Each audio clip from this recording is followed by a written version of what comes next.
we meet again.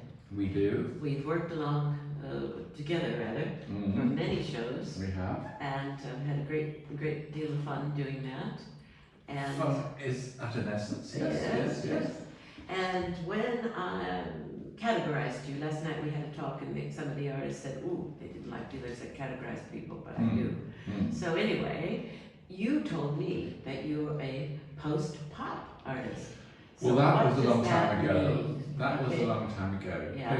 Post-pop. Tell us about your post-pop period. Well, I think, came out of art school as a pop artist because my external assessor at Chelsea when I did my postgraduate was Eduardo Paolozzi, and he came up to me, having seen my work, and he said, "You are a true pop artist." And I thought, well, that was back in 1977, so that was some time ago. So from that point onwards, I continued that journey, but then I kind of got in with galleries, and quite big galleries in London, and my work, I think, became a little bit more expressionist, I suppose, sort of semi-abstract expressionist. Was always something recognisable. And so was that a natural change? Because we talked about that earlier. Or were you responding to the market and what the galleries the market, the dreaded market. Well, yes, I was responding to the market, and I was kind of being driven by, external forces, really, galleries making me do things for money. And of course, being not being a difficult character, I don't think, I responded to this, and it was quite nice to have that exposure and that develop in my career. But I kept thinking, when am I going to do the things that I really want to do? Because I felt a little bit restricted. And over the years, I've sort of developed this kind of other side of me, which is kind of doing more of the things I want to do. Because I always thought, do I like to see my work on the wall in people's houses? And I went in and I go, oh God, I'm not sure about that. And so I always thought, no, I'm always going to now just work for myself and make sure that I'm doing the right stuff that I want to do and no compromises. So that's taken a long time, but if you're in for the long haul. So you've gone through a series of changes in your career. Yeah, but it's always recognisably me. I mean, even this new work is still recognisably me, but it's just much more distilled, much more broken down elements. When you say it's still me, so it kind of has your signature, doesn't it? Yeah, pretty much. So there are certain colours, certain forms that you can identify. I'm always drawn to a certain combination of colours, which I kind of annoys me really, because I'm just thinking I need to move into a different kind of palette, which I do, gradually, I think. I think it's more gradual with me than just a sudden change, because I'm always a bit suspicious of people that change suddenly. And you did a whole series of large murals, didn't you, for hotels and restaurants, and I remember the show at Roche Beaubois that you had where you were doing fabrics for the furniture as well. So. Yes, I've done a lot of that. And the big major mural I did in London was at the One Aldwych Hotel, which is like a boutique hotel, and it was in their restaurant. Now the sad story about that, it was a huge great mural. It was a kind of inspired by the vorticists, and that was the idea, to have this huge great sort of very dramatic image on the wall of descending, looking down into a kind of cityscape, and it was sort of a kind of vortex really, or vorticism, and that was very well received. Until people started saying, oh God, I can't have a very relaxing meal with that there. And I went, it's not supposed to be about that, it's meant to be an experience. And anyway, the worst thing that the owner said to me was, we've had a few complaints. And I said, well, what are these complaints? They said, well, women don't like it. And I thought, what? Who are these women? For God's sake! I mean, there was actually... What did they see business lunches going on there, and most of them were actually women in black suits discussing business. I said, what's wrong with that? I thought, that's very kind of sexist thing to say. I couldn't believe that he was saying that. What part were there visual reflections of tunnels and all sorts of things going on? Was it a sexual? You think it was Freudian? Well, it could have been, couldn't it? Yeah, I know. I mean, I have a great big, phallic type thing, so I don't know. Yeah. But apparently, what they did then was hilarious. What they did then is they draped some sort of kind of see-through kind of gauze over it. No, it's unbelievable. And I went in there and said, what is all this? Get rid of it. It's dreadful. Anyway, the sad story is... And painted over it. Not quite, but almost. What they did, the restaurant changed hands. A extraordinary Basque restaurant arrived. Now, well, yeah, okay. I won't go into that, but they changed it all, and then I went in and my murals had gone, and I said, what the hell has happened here? And they said, oh no, the mural is still there. It's underneath, it's just boarding. And I said, okay, you put this boarding up, but what about the drill holes into my mural? And they couldn't answer that. Anyway, it's a sore point. It's still there, in some shape or form. Someday it'll be discovered as a fresco, when they well, in a romantic way, that would be quite nice, wouldn't it? But I was a little bit upset, but I moved on. It's all right. It's okay.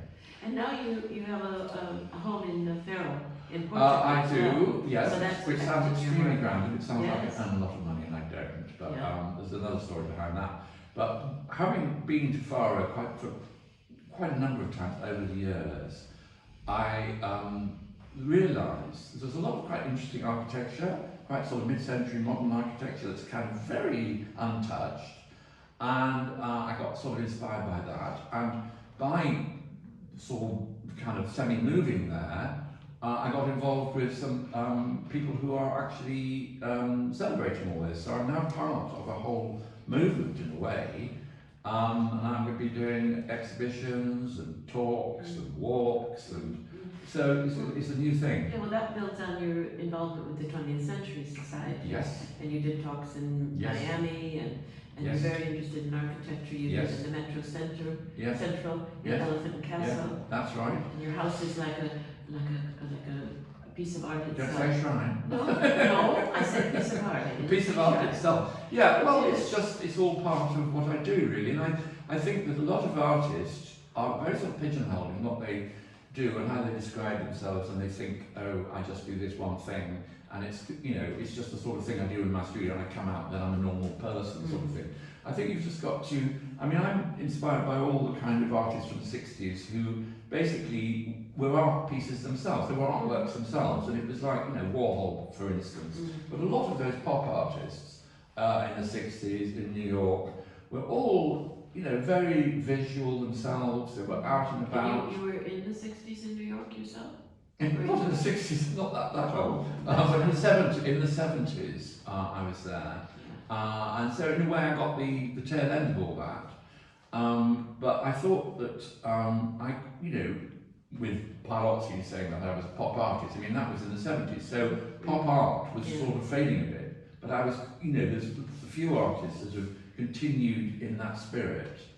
And two pop artists, two living pop artists I've actually met, and that's Derek Boshier and also Ed Richet. I've met both those artists, and I was very thrilled to meet two real, genuine pop artists in the flesh who are still alive. That's what's really good. They're still alive and they're still working, and that inspires me. And you've had several shows. You had a show at the Bermondsey Project Space. What was that called again? That was called Cuckoo Land. Yeah, and then at Coningsby Gallery. That was a show that was interesting because it was done during the lockdown. Now the theme of Cuckoo Land was the Ray Bradbury novel Fahrenheit 451, which is amazing. A lot of people say to me, they say, "Oh, that book, I haven't read it." And I said, "Yeah, but Brave New World, 1984, I bet you've read those." And this is the third one that kind of gets forgotten about. But I think it's the best because it is actually what's going on now. It's really very scary. Yes, it is very scary. And to do the show during the lockdown almost added to it. It was a very strange show, hardly anybody came. Obvious reasons. For obvious reasons, they rushed in and said, oh my God, there's more than 6 people, and they rushed out again. And it was very funny, and everyone had masks on, and my paintings were extremely dystopian, it has to be said. But for me, they were some of my best work, because I really sort of got into that theme, and it was extremely. It just fitted the times. Yeah. And then you went to Coningsby Gallery, yeah? Coningsby Gallery, yes. I'm showing there a few times. In fact, I'm showing there again next year. That's good because that's a very sort of free form thing.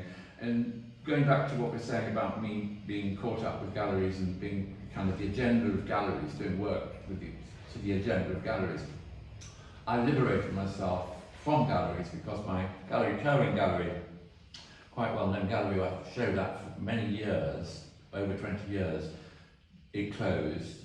Nothing to do with the pandemic or anything like that, it closed. It has just come to the end of its life.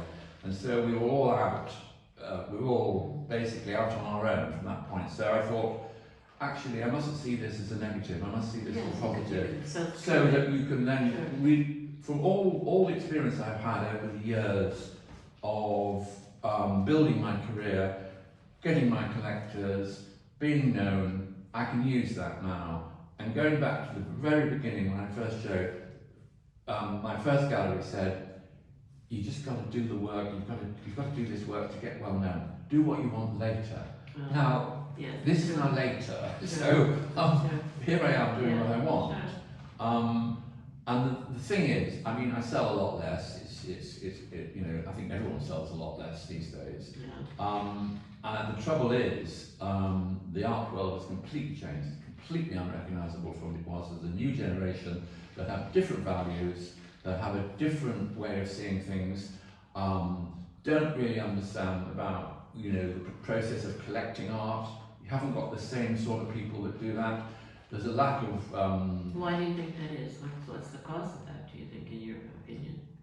A lack of the art history being taught in art schools. It's as basic as that. Art courses aren't rigorous enough with teaching people about where all this comes from and how you develop things and how you develop your craft.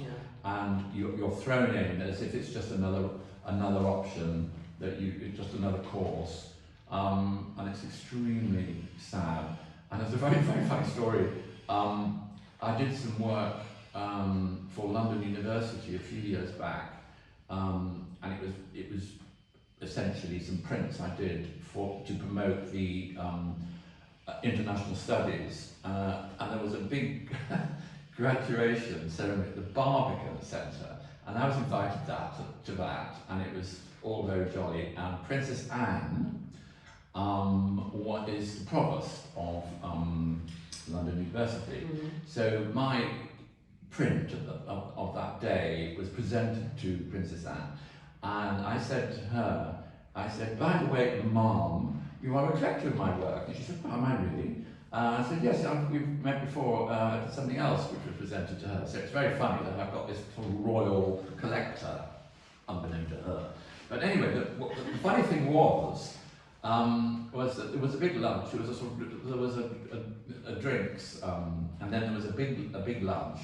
And I had a sort of, halfway through the lunch, having sort of quaffed sort of many glasses of champagne, I had a tap on my shoulder saying, you're going to be on camera in a minute. And I went, what? They said, there's a big podcast going on, and we're recording the whole day, and there's somebody doing this. And I went, oh God, well, I've had a rather too many drinks to do this podcast. I'm sure that I'm going to be incoherent. And I said, what's my audience? How many people are going to be watching this? They said, 100,000 across the world. And they said, it's a live podcast. And I went, okay, we'll use this. So I talked about the work. The man didn't really seem to know much about anything, but anyway, I talked about the work, and it was quite funny because, we ran out of things to say, and I said, right, I've now been given a chance to say what I really want to say. I said what I've just said previous to this about art education. I said in art schools now, you barely see a tutor. And I was a tutor a long time ago at Camberwell, and that was beginning to come in, the lack of tutors. And so it has hit really badly, and art students complaining, so we never see a tutor from one week to another. We don't get any art history. The funds are very low. We come in and it's just, there's nobody around. And I just think this is all very sad. Anyway, I said that to 100,000 people. Well, and yeah, absolutely. we're still in the same situation, it hasn't changed. So that's that. And that brings us probably to the work you have here in the gallery. And is this a particular series or particular theme that you're now developing in your current work? Well, this is my kind of like continuation of my liberation from doing what you want to do. Yes, and I'm really I'm drawn to kind of quite simple shapes. I can't all spot them in a gallery. I go, oh, look at that! It's a nice the simplicity, the purity of a simple shape. You know, you have to have a bit of a nerve to do that. And so finally, after all these years, I've got a nerve just to do that. And I just think, well, it's not just anyone doing that, it's me doing that. So that's the way I sort of see it. It's come from a long lineage of what I've been doing. And if you are familiar with what I do over the years, you can see that, you can see where it goes back to, and see where you can trace its journey. Yeah, no, I agree. And so it's kind of, it's a statement from me, basically.